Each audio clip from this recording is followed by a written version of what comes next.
말씀 보겠습니다. 말씀 보겠습니다.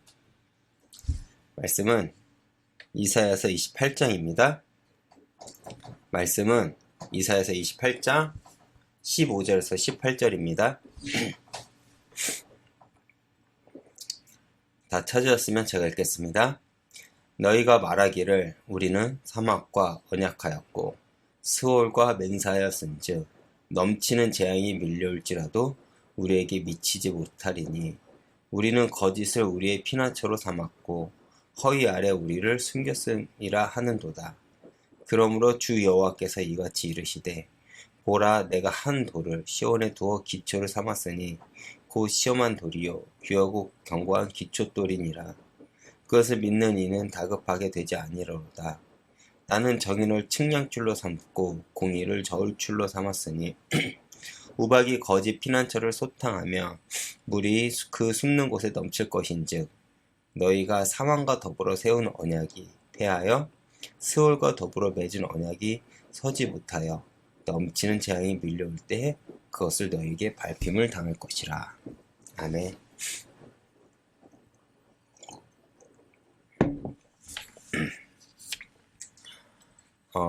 오늘 말씀은 이렇게만 보면 굉장히 이제 되게 무슨 말인가 이제 하는 말씀이기도 합니다. 저도 말씀을 준비할 때 이 말씀에 대한 내용을 파악하기가 조금 어려웠는데 사실 이사야서 28장은 어떤 내용이냐면 에브라임 왕국을 에브라임 지파를 이제 책망함으로 이제 시작됩니다. 에브라임 28장을 처음을 보면 하나님이 에브라임을 이제 책망을 하시는데 그러면서 이제 28장이 시작되는데 에브라임은 북이스라엘 왕국을 이제 상징합니다. 당시 북이스라엘 왕국은 어떤 상황이었냐면 하나님을 의지하기보다는 아람과 이제 애굽을 의지했습니다. 당시 아람과 애굽은 꽤나 강성한 국가였고 그러한 강성한 국가들과 동맹을 맺은 북이스라엘은 안심했을 것입니다. 그래서 그들은 지금 하나님의 경고를 무시하며 현재 풍요와 쾌락을 누리고 있었던 것입니다. 하나님의 경고가 있음에도 이스라엘은 그 하나님의 경고를 두려움으로 받아들이지 않고 지금 현재 상황을 향상의 모든 것을 즐기고 있던 것이었습니다. 왜 그렇습니까?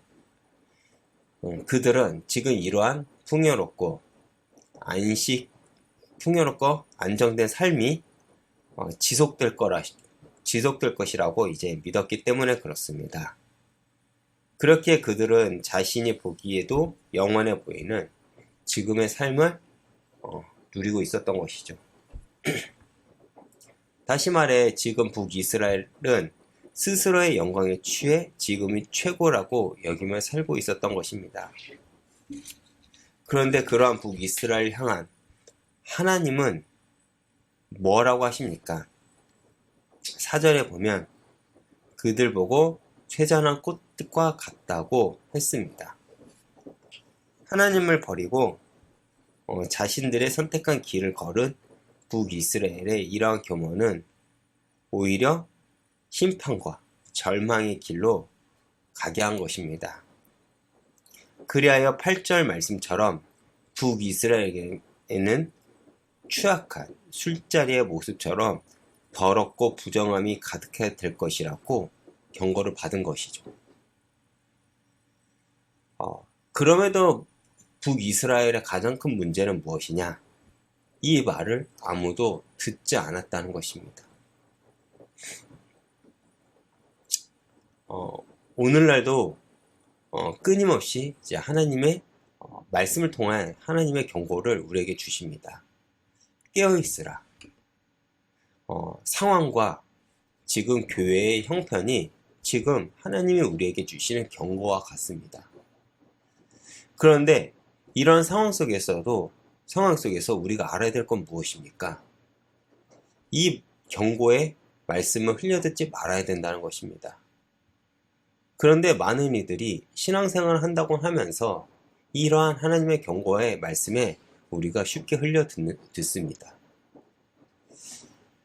신앙생활은 항상 깨어있는 것부터 출발을 해야 된다는 것이죠. 왜 깨어 있어야 됩니까? 그래야 하나님의 말씀을 우리가 들을 수 있기 때문에 그렇습니다. 이스라엘은 하나님 말씀을 아무도 듣지 않은 거에서만 끝나는 것이 아니라 9절부터 11절의 말씀을 보면 오히려 이스라엘 백성들은 이사야 선지자를 조롱하기도 하는 내용이 나옵니다. 뭐라고 조롱합니까? 이렇게 조롱하는 것입니다. 쉽게 말해 당신이 감히 누구를 가르치는가? 우리가 누구인지 아는가? 차라리 이러한 부정적인 말은 애한테 가서 말해라 라고 합니다. 그리고 10절 말씀은 무엇을 뜻합니까? 여러분 10절 말씀을 보면요. 이 구절은 히브리어로 의성어를 가르치는데 원어로 제가 이제 해석을 해서 말하면 차부라, 차부, 라차부, 카부, 라카부, 카부, 라카부, 제르, 샴, 제르, 샴이라고 읽을 수 있습니다. 이거를 우리의 표현으로 바꿔서 얘기하면 굳이 표해서 얘기하면 가가거겨 에베베베베라고 이제 이야기하는 것 같습니다. 지금 이사의 경고의 말, 다시 말해 이스라엘을 향한 하나님의 경고는 에브라임을 향한 하나님의 경고가 그들에게는 지금 이렇게 들린다는 것입니다. 제가 말씀을 양육하고 말씀을 전하다 보면 때때로 이런 말을 듣습니다. 너무 무거워요. 너무 좀 희망적이고 좀 뭔가 이러한 긍정적인 말씀이 있었으면 좋겠습니다. 뭐 그런 얘기들 있지 않습니까? 우리가 좋아하는 뭔가 비전에 대해서 얘기를 하고요. 나의 어떤 그 응답에 대해서 얘기하고요. 그런데 그 상황 속에서 저는 십자가를 얘기하고 우리의 죄에 대해서 얘기하고 하나님의 심판에 대해서 얘기를 하면 많은 성도님들이 부담스러워하는 경우들이 종종 있습니다. 그리고 듣지 않으려고 하죠. 그럼에도 불구하고 왜 우리는 십자가의 말씀을 들어야 됩니까? 그것이 우리를 살리는 길이고 그것이 하나님이 우리를 향한 경고이기 때문에 그렇습니다. 근데 많은 성도님들이 이스라엘의 백성들처럼 정말 이 하나님의 말씀을 정말 흘려듣는 것이 오늘날 성도님들의 오늘날 기독교의 문제라는 것이죠. 그렇기 때문에 그 경고를 무시한 대가를 누가 치르고 있습니까? 바로 우리와 우리 후대들이 치르고 있는 것입니다.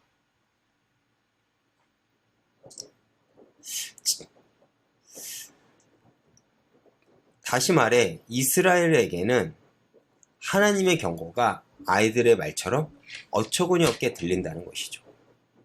더 나아가 그들은 이스라엘을 거부한 것이 아니라 하나님을 거부하는 것입니다.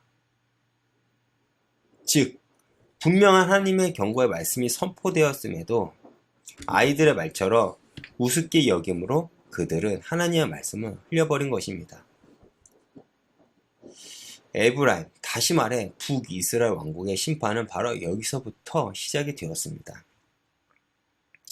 그래서 이사야 선지자는 계속해서 여호와의 말씀을 제대로 들으라고 간절하고 간곡히 말하고 있는 것입니다. 그런데 이스라엘의 선택은 무엇인가요? 하나님이 아닌 애굽을 붙잡았습니다. 15절을 보면 그들의 확신은 어디에서 비롯되냐라고 하면 애굽과의 동맹에 기초한 자만입니다. 하나님을 의지하지 않고 하나님의 품에 거하기를 포기하고 스스로의 판단과 눈으로 정치를 하고 있는 이스라엘의 영적 상태를 지금 우리에게 보여주는 것이죠. 하나님이 시험한 귀하고 견고한 기초돌을 보여주었음에도 이스라엘은 하나님의 기초돌이 아닌 스스로 선택한 사망과 스올로 더불어 맺은 언약을 의지함으로 재앙을 본인들이 자초합니다. 왜 그렇습니까? 그들이 오만한 자가 되어서입니다. 많은 이들이 하나님의 은혜로 우리가 여기까지 왔다는 것을 종종 잃어버립니다. 저는 저희가 이렇게 살 수 있는 것은 모든 것이 하나님 은혜라고 생각합니다. 그리고 하나님은 그들에게 각각의 달란트와 재능을 주셨죠. 어떤 이는 말 그대로 우리가 느껴지는 재능들이 있습니다. 뛰어난 어떤 많은 재능들이요. 그리고 어떤 이는 공부를 잘할 수 있는, 노래를 잘하는, 기타 등등이요. 성격이 좋은 것도 마찬가지겠죠. 그리고 집안 환경이 좋은 것도, 그리고 외모가 잘생긴 것도. 각자 하나님께서 주신 재능과 달란트가 있습니다. 그런데 우리의 문제는 무엇입니까? 이것이 내 것이라고 생각하는 데서부터 출발합니다. 내가 노력해서, 내가 열심히 해서, 내가 이렇게 살았기 때문에 나는 이러한 자격을 얻을 수 있는 거야. 이러한 것을 얻을 수 있는 거야. 무엇입니까? 당시 이스라엘처럼 하나님에서 출발한 것이 아니라 나에서 출발한 것입니다. 근데 성경은 우리에게 그렇게 말하고 있지 않죠. 나의 나된 것은 무엇이라고요? 모든 것이 하나님의 은혜라고 합니다. 이것을 놓치면 우리는 신앙생활을 놓치는 것과 같습니다. 그리고 이것을 놓치면 우리는 교만해질 수밖에 없죠. 왜 그렇죠? 나를 높이기 때문에 그렇습니다. 내가 선택했기 때문에, 내가 겸손했기 때문에, 내가 이렇기 때문에 나의 의를 높일 수밖에 없는 것이 우리의 한계죠. 그렇기 때문에 주님은 끊임없이 우리에게 경고하신 것이 무엇이냐라고 하면 나에게 맡겨진 십자가를 지고 가라는 것입니다. 우리가 십자가를 놓칠 때 우리에게 나타나는 현상은 바로 하나님의 경고를 무시한 이스라엘의 모습과 같다는 것입니다. 즉, 이스라엘은 하나님의 말씀을 가치 없는 것으로 조롱하고 있었던 것입니다. 그들은 하나님의 말씀을 어린아이의 중얼거림 정도로 폄하하며 듣지 않는 사람들을 말합니다. 이들이 하나님의 말씀을 가볍게 여기고 의도적으로 들으려 하지 않기 때문에 이들에게는 하나님의 경고에도 아무런 문제의식을 가지지 못한 것입니다. 오늘날 많은 성도님들이, 오늘날 많은 기독교인들이, 오늘날 많은 목회자들이 중요하게 붙잡고 있는 것이 무엇입니까? 깨어있으려 하는 것이 아닙니다. 오히려 세상 사람들과 똑같이 이념과 그리고 나의 그 기득권을 유지하는데 혈안이 되어 있습니다. 그런데 하나님은 우리에게 이렇게 말하십니다. 아니다. 나를 의지하라는 것입니다. 오늘날 우리에게 이 신앙이 어떻게 전달되었습니까?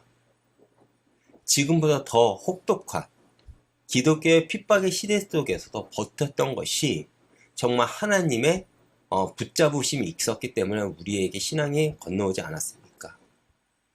정말 우리나라로 따진다면 그 일제 치하 시대에서도 믿음의 사람들은 그 신앙을 지켰기에 정말 우리가 이렇게 믿음의 하나님을 믿을 수 있는 그 은혜까지 오지 않았습니까? 우리가 아무리 어렵다고 한들 그때보다 어렵겠습니까? 지금도 저기 북한이나 저희 중동 지방에서는 목숨을 걸고 이 신앙을 지키는 이들이 있을 것입니다. 우리가 아무리 어렵다 한들 정말 그들보다 어렵겠습니까? 근데 우리의 관심은 어디에 있습니까? 십자가에 있는 것이 아니라 내 기득권, 내 편의, 정말 나에게만 집중이 되어 있는 것입니다. 그래서 십자가는 듣고 싶지 않고 그것은 가볍게 여기고 나에게 힘이 되는 말씀, 지금 내 마음을 위로하는 말씀, 지금 나를 희망차게 하는 그 말씀에 우리가 관심을 갖고 거기에 열광하고 있지 않나 우리는 점검해 봐야 될 것 같습니다.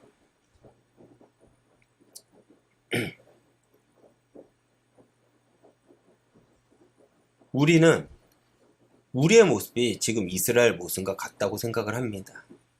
또한 지금의 삶에 우리가 안주하면서 하나님의 뜻에 우리는 외면하고 있지 않나 우리 스스로 점검해 봐야 될 것 같습니다. 사실 우리 역시도 이스라엘 모습이 우리의 모습과 아주 많이 닮아 있죠. 예수는 믿지만 하나님의 말씀을 신뢰하기보다 우리 역시 당장 눈에 보이는 것을 쫓죠. 그리고 하나님 말씀을 경히 여깁니다. 많은 이들이 예수를 믿는다고는 하지만 정말 교회를 향한 소망이 없습니다. 정말 교회를 향한 정말 나의 그 마음이 없는 것이죠. 왜 그렇습니까? 나의 중심의 신앙생활을 하기 때문에 그렇습니다. 많은 성도님들이 겉으로만 크리스천, 주일에 1시간 정도만 크리스천의 모습으로 세상을 살아갑니다. 그리고 신앙생활에 조그만 부담을 느껴도 쉽게 타협하는 것이 우리의 신앙생활이 아닙니까? 그렇게 우리가 하나님을 경히 여겼기 때문에 하나님의 말씀을 경히 여겼기 때문에 오늘날 교회는 힘을 잃었고 교인들 역시 교회에 대한 신뢰를 잃어버린 것입니다. 그렇지만 하나님의 약속은 무엇입니까? 하나님은 여전히 교회를 붙잡고 교회를 통해 당신의 일을 시작하겠다는 것입니다. 이것은 눈에 보이지는 않지만 하나님이 약속하실 사실입니다. 우리가 그 말을 어떻게 신뢰할 수 있습니까? 성경에 기록되었고 성경을 통해서 우리에게 약속하셨기 때문에 그렇습니다.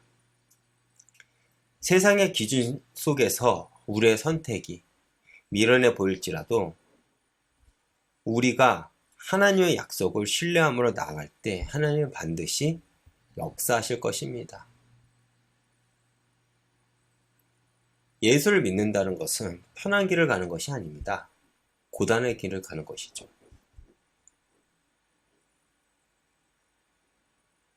제가 어제 책 한 권을 읽었는데 그 책에 이런 내용이 있었습니다. 내 삶을 돌아봤을 때 내가 순교하는 그 삶의 모습이 있지 않다면 나는 제대로 가고 있는 것이 아니다 라는 제가 내용을 봤습니다. 우리 인생을 돌아봤을 때 내가 그래도 이 정도는 내가 순교하는 삶을 살고 있구나 라는 그 삶의 고백이 여러분들 인생 속에 있으십니까? 만약 여러분들이 그 인생의 고백이 있다면 감사하시고 그 방향이 맞는 건 줄 압니다. 그렇지만 그 고민이 없다면 그 모습이 없다면 다시 한번 나를 점검하시고 다시 한번 오늘부터 나는 십자가를 붙잡는 그 싸움을 하시길 바라겠습니다. 오늘도 눈에 보이는 세상을 여러분들이 쫓아가는 것이 아니라 눈에 보이진 않지만 확실한 하나님의 약속을 붙잡고 승리하는 하루가 되시길 기도하겠습니다.